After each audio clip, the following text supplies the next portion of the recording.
இன்னைக்கு நம்ம என்ன பார்க்க போறோம் சொல்லி பார்த்தோம்னா, ஒரு நேயருடைய கேள்விக்கான விடையைத்தான் பார்க்க போகிறோம். அவர் எப்படி கேட்டிருக்காரு சொல்லி பார்த்தோம்னா, பஞ்சமி திதியில் வாராகியை வழிபடுவது சிறப்பு அப்படின்னு சொல்லி படிச்சிருக்கேன். இந்த பஞ்சமி திதிக்கும் வாராகிக்கும் என்ன சம்பந்தம் என்பதுதான் அவருடைய கேள்வியாக அமைந்திருக்கிறது. உண்மையை சொல்ல வேண்டும் என்று சொன்னால், இறை வழிபாட்டிற்குன்னு சொல்லி நம்ம தனியாக நாள் நட்சத்திரம் பார்க்க வேண்டிய அவசியமே கிடையாது.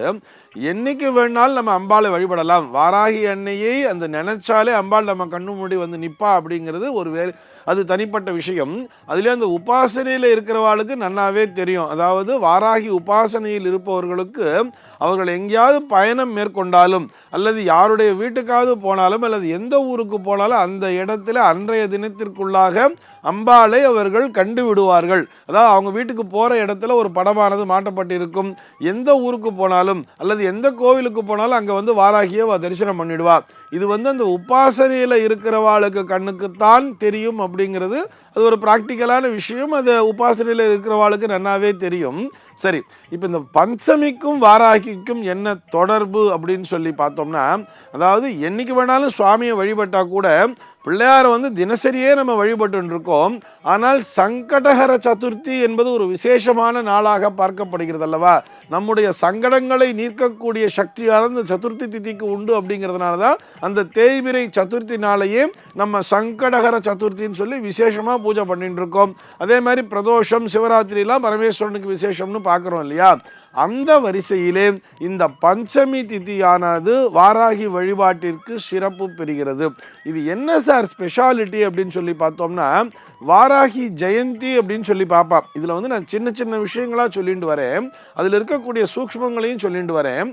வாராகி ஜெயந்தி அப்படின்னு சொல்லி பார்த்தோம்னா, புராணோக்தமாக பார்த்தோம்னா 2 விதங்களிலே அந்த வாராகி ஜெயந்தியானது பார்க்கப்படுகிறது. ஒரு சில இடங்களிலே எப்படி சொல்கிறான்னு பார்த்தோம்னா, ஆஷாட சுத்த பஞ்சமி அன்னைக்கு தான் வாராகி அன்னை தோன்றினாள் அப்படின்னு சொல்கிறார். ஆஷாட சுத்த பஞ்சமின்னு சொன்னால் ஆனி மாதம் அமாவாசை கழிந்த வளர்பிறையிலே வரக்கூடிய 5வது நாள் அந்த ஆஷாட சுத்த பஞ்சமியும் ஆயில்ய நட்சத்திரமும் ஒன்றாக இணைகின்ற நாளிலே அப்படின்னு சொல்கிறார். இது ரொம்ப ரேராக வரக்கூடிய ஒரு விஷயம். ஏன்னா இந்த ஆனி மாத துவக்கத்திலேயே அமாவாசை என்பது வர வேண்டும். அதனைத் தொடர்ந்து வரக்கூடிய அந்த பஞ்சமி திதி பூர்த்தி அடைகின்ற சமயத்தில் தான் இந்த ஆயில்யம்ங்கிறதும் இணையும்.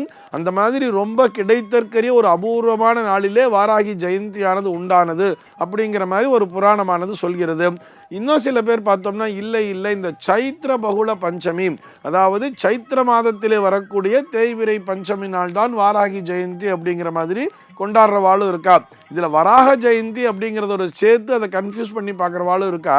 எப்படியாக இருந்தாலும் இவர்களை பொறுத்தவரை அந்த பஞ்சமி திதியிலே தான் வாராகியானவள் உதித்தாள் அப்படிங்கிற ஒரு கருத்தை வைத்திருக்கிறார்கள். இது ஒரு புறம் இருக்கட்டும். அதையெல்லாம் விட இந்த பஞ்சமம்னு சொன்னால் 5 அப்படின்னு அர்த்தம். இந்த 5 என்கின்ற எண்ணிற்கும் இந்த வாராகிக்கும் மிகுந்த தொடர்பு என்பது உண்டு. நம்ம வாராகி எங்கே பார்க்குறோம்? சப்த மாதர்கள் அப்படின்னு சொல்கிறோம் இல்லையா? அந்த 7 அன்னைகளில் ஒருவராகத்தான் நம்ம வாராகியை பார்க்குறோம் இல்லையா? அந்த சப்த மாதர்களிலே வரக்கூடிய வரிசையிலே பார்த்தோம்னா பிராமி, மாகேஸ்வரி, கௌமாரி, வைஷ்ணவி, வாராகி என்று 5வதாக இந்த வாராகியை கொடுத்திருப்பார்கள்.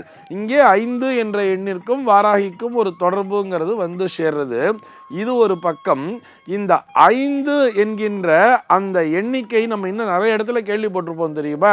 அதாவது வாராகி அன்னையை எப்படி சொல்கிறார்கள்னு சொன்னால், ராஜராஜேஸ்வரியினுடைய ஒரு படை தளபதியாகவே பார்க்கிறார்கள்.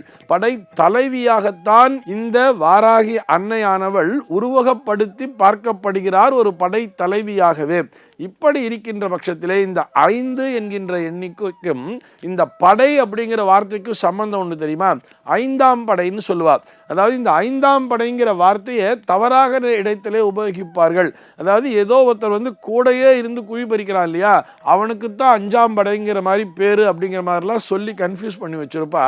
ஆனால் உண்மையை சொல்ல வேண்டும் என்று சொன்னால், இந்த 5ஆம் படை அதனுடைய வேலை என்னன்னு சொல்லி பார்த்தோம்னா, உளவு பார்த்து உள்ளுக்குள்ளாக நுழைந்து உளவு பார்த்து அந்த எதிரிகளை வீழ்த்துவதுதான் இந்த 5ஆம் படையினுடைய உண்மையான நோக்கம். இந்த திறனை தருவது யார் சொல்லி பார்த்தோம்னா, நவகிரகங்களிலே புதன் என்கின்ற கிரகம்தான் இந்த திறனை தரும். இந்த திறன், அதாவது புதனுக்குரிய நிறம்னு சொல்லி பார்த்தோம்னா பச்சை. அதனால்தான் அடிக்கடி வாராகி அன்னைக்கு பார்த்தோம்னா பஞ்சமி திதி அன்னைக்கு அந்த பச்சை ஆடையை அணிவித்திருப்பார்கள்.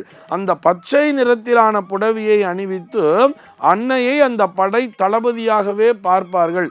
இந்த 5ஆம் படைக்கான விளக்கத்தினை நாம் மற்றொரு நாள் பார்க்கலாம். இது என்ன விளக்கம் அப்படின்னு சொல்லி அதனுடைய உண்மையான விளக்கம் என்னங்கிறத பார்க்கலாம். ஆனால் இந்த வாராகி அன்னையை இந்த பஞ்சமி திருநாளிலே வழிபடும் பொழுது அந்த சத்ரு நாசனம் அப்படிங்கிற அந்த ஒரு விஷயமானது நமக்கு வெற்றியை தருகிறது. அதாவது எதிரிகள் காணாமல் போவார்கள். நம்மை நோக்கி வரக்கூடிய அந்த எதிர்மறை சக்திகளை எதிர்கொள்ளக்கூடிய திறனானது இந்த பஞ்சமி நாளிலே வாராகி வழிபாடு செய்வதன் மூலமாக கிடைக்கிறது. சத்ருநாசனம் என்பது உண்டாகி நமக்கு எல்லா விஷயங்களிலும் வெற்றி கிடைக்கிறது என்கின்ற அந்த ஆன்மீக உண்மையைத்தான் இந்த பஞ்சமி வாராகி வழிபாடு என்பது நமக்கு உணர்த்துகிறது. சர்வே ஜனாஹ சுகினோ பவந்து.